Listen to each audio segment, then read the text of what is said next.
এই হাদিস থেকে এটাও বোঝা গেল এই মাসালা, যে মাসালা অনেকেই জিজ্ঞেস করতে থাকেন যে শেখ আমরা কি কিবলার দিকে পা করে শুইতে পারবো, কিবলার দিকে পা করে কি আমাদের বেড রাখতে পারবো, কিবলার দিকে পা করে কি আমরা ঘুমাতে পারবো?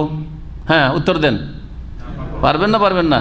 মাকরু, হ্যাঁ, অপছন্দনীয়, আপত্তিকর না, এগুলো মূর্খদের কথা। আর না হলে ওই যেগুলো হচ্ছে নিম্মুল্লা, হ্যাঁ, এলেম কালাম নাই, হ্যাঁ, তার বিবেক বলছে হারি এটা কেমন হয়ে গেল, কাবা কিবলাত কাবা দিয়ে পা করে শুইবে, হ্যাঁ এটা চলে না। আপনাকে মেজাজ দিয়ে আপনার বিবেকে যেটা ধরছে সেটা দিয়ে তো কোরআন হাদিসের আর দিনের সিদ্ধান্ত দিলে হবে না, আপনাকে দলিল দিয়ে সিদ্ধান্ত দিতে হবে।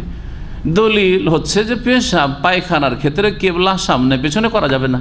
লা তাস্তাকবিলুল কিবলাতা বিগায়াতিন ওয়ালা বাউলিন, পেশাব পায়খানা তোমরা কিবলা সামনেও করতে পারবে না, ওয়ালা তাস্তাদবিরুহা, আর পেছনেও রাখতে পারবে না।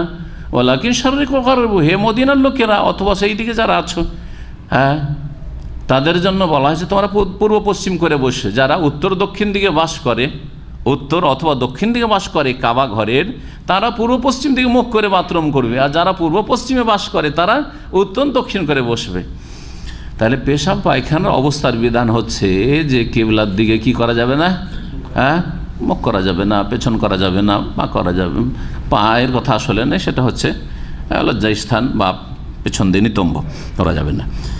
বাকি শোয়ার ক্ষেত্রে কোনো আপত্তি নেই, বরং এটি হাদিস